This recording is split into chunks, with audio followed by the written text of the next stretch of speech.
Kasi meron akong napaka-importanting i-share sa inyo today na tinanong sa akin personally, hindi sa comments sa YouTube or hindi sa direct messages sa Facebook, kundi tinanong personally. And I think makakatulong din ito kung masashare ko sa inyo.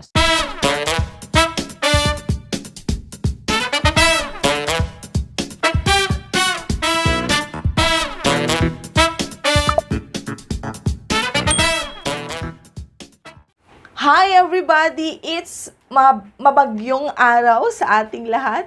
May bagyo po at binabagyo ang mga lugar kung saan talaga nakakonsentrate yung bagyo. Of course, di ba? Pero dito sa aming province, maulan na araw ngayon. Wala hong signal dito. Wala ho tayong bagyo dito sa aming province, pero maulan po. Ang dilim-dilim ng kapaligiran. So, if you may notice, medyo madilim ang video natin for today. I cannot open my ring lights just to sustain me with enough light. So, okay na sa akin yung may fluorescent light, may ring light naman, pero yung pinakamaliit na ring light lamang kasi nga as what I've said in the past, meron po akong astigmatism na hindi pwede pong, hindi ho ako pwedeng humarap sa maliwanag na ilaw, even from the sunlight, yung sikat ng araw, sumasakit yung mata ko, kaya kailangan may sunglasses tuwing lumalabas. However, kahit madilim ang kapaligiran, tuloy pa rin tayo sa ating video for today kasi meron akong napaka-importanting i-share sa inyo today na tinanong sa akin personally, hindi sa comments sa YouTube or hindi sa direct messages sa Facebook, kundi tinanong personally. And I think makakatulong din ito kung masashare ko sa inyo. So, ready na ba kayo? Gusto kong magpasalamat po doon sa mga nag-reach out sa akin sa Facebook through direct messages or PM ba ang tawag doon. So, maraming salamat. I apologize na nakita ko sila late na, no?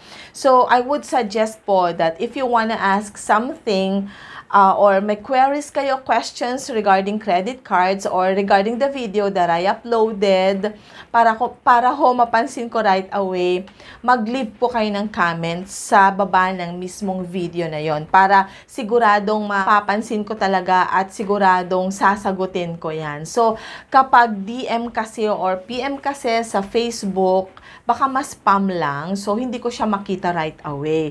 But still, I appreciate you dropping your messages sa Facebook. And thank you so much. Kung gusto nyo pa ding mag-message sa akin, sa Facebook, ilalagay ko dito yung aking, ang tawag doon, cover photo or profile sa Facebook para yan yung pwede nyong i-follow or i-like para kapag nag-message kayo, makikita ko siya talaga. But most especially, I would like to emphasize na kapag ang queries ninyo is regarding the videos that I uploaded on our topics sa credit cards, ganyan, doon na lang kayo sa video mismo mag-leave ng comment para sigurado na masasagot ko. Okay, so, let us continue. Hindi pa pala tayo nag-uumpisa sa main topic natin. Let us proceed. Yan. So, ang gusto kong i-share sa inyo is this one. It's an interrogative title or nagtatanong na title.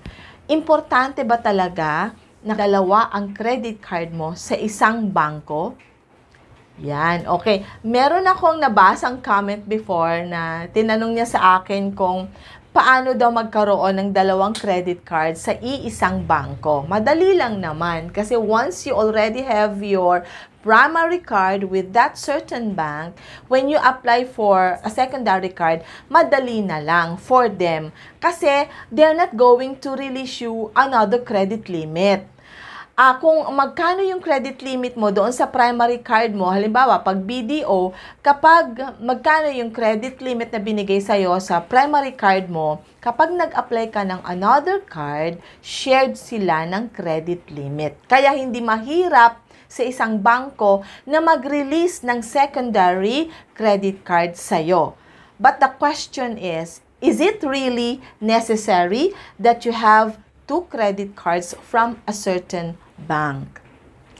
Eto, before tayo mag-apply ng credit card, it is very, very important na pumunta tayo sa website ng isang bangko at mag-compare tayo ng kanilang mga credit cards. Meron yun may feature yung websites na kung saan pwede nating i-compare yung mga iba't ibang credit cards nila para mapag-aralan natin kung ano ba talaga yung bagay sa atin, bagay sa financial na status natin, bagay sa lifestyle natin, nang sa ganon, hindi ka magsisisi balang araw na biglang sasabihin mo na lang sa sarili mo, ay sana ito na lang yung credit card na kinuha ko.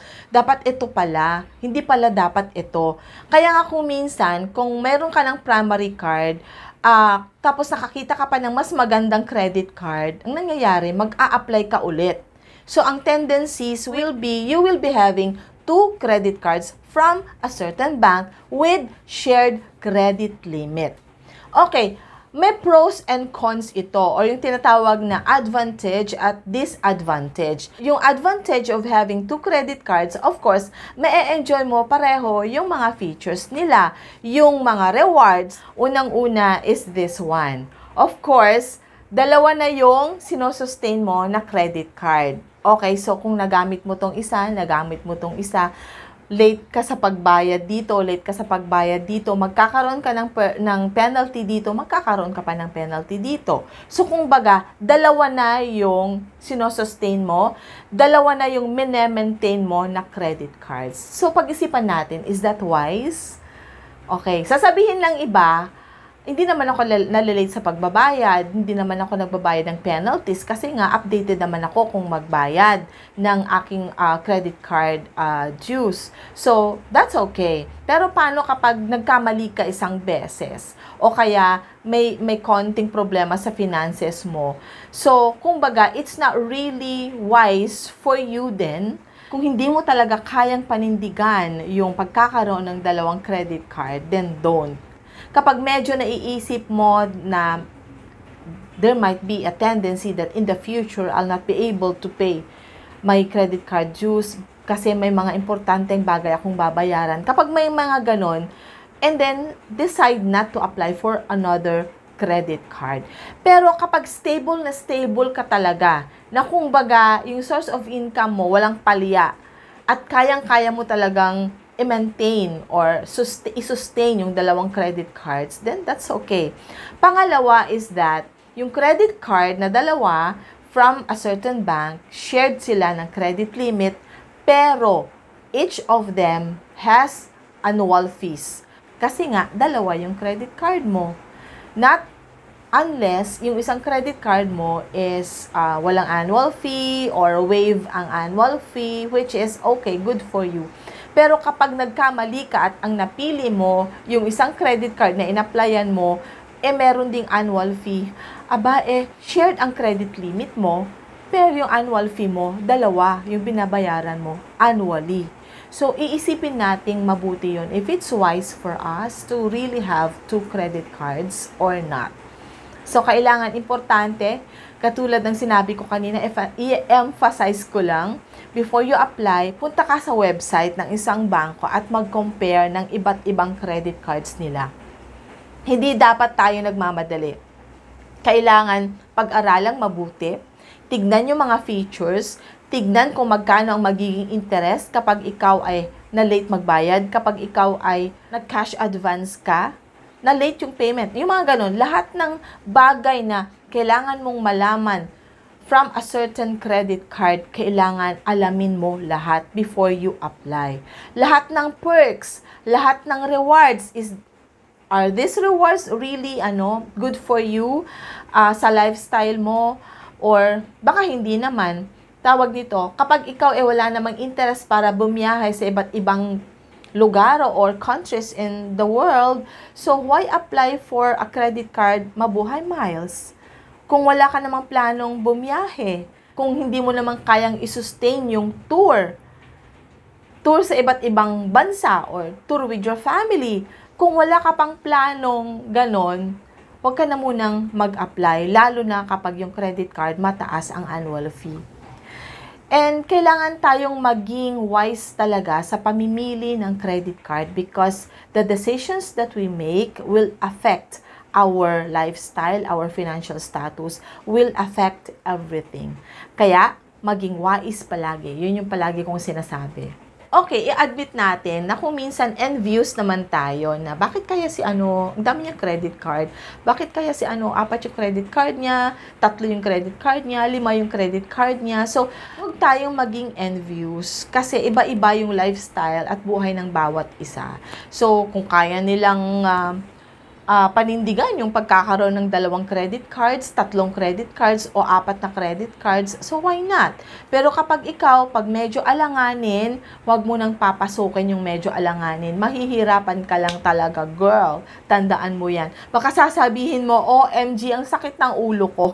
Okay, ayaw nating ma-experience yung mga ganyan. Baka iisipin natin in the future, nung wala pa akong credit card, okay na okay ako, may financial freedom ako, ang saya ng buhay ko, wala akong ganitong binabayaran. Pero ngayon may credit cards na ako. Nako, ang taas ng annual fee, tapos ang interest, na late lang ako minsan, ang dami ko nang binayaran. Ayaw natin magkaroon tayo ng mga ganun sakit ng ulo or problema in the future. Kaya, do not allow one card to destroy your finances, your financial freedom. Kaya, kailangan think twice, not just twice, but thrice, 4 times, 5 times, yung ganun. Talagang iisipin mong mabuti dahil ayaw mong magkamali. O, di ba yung ganon? So, yan. So, yun lang po yung maigsi nating video for today na gusto kong i-share and sana nakapulot naman kayo ng konting idea. Kaya sa mga nagbabalak na mag-a-apply ng secondary credit card from your bank, think twice. Think deeply and think wisely, you know. Huwag tayong padalos-dalos sa mga decisions natin para hindi tayo magsisi. Sabi ko nga dun sa previous videos ko, if you have 1 credit card at kaya mong i-maintain yan ng walang sakit ng ulo, then that's enough for you. Now, if you need 2 credit cards para itong credit cards na to gagawin mong nagsosuportahan sa isa't isa or bawat isa, then okay. Basta kaya mo siyang panindigan at kaya mo siyang i-sustain. Yan. Pero kapag hindi naman, makontento ka na sa isang credit card. So, maraming salamat for your time today and maraming salamat sa mga nag-drop ng comments, nagbibigay ng likes, nagsishare ng videos, nagsasubscribe, at doon po sa mga hindi pa nag-subscribe, please, subscribe sa YouTube channel natin. Meron tayong notification bell down here, somewhere out there. Yan, itap nyo yan so that you will be notified kapag may mga videos na naman po ako na i-upload in the future. So, stay safe. May bagyo, pero alam ko naman na safe kayo palagi because God is so good in our lives. And magandang buhay. Remember that life is so beautiful because God is always good. So, maraming salamat po. Bye!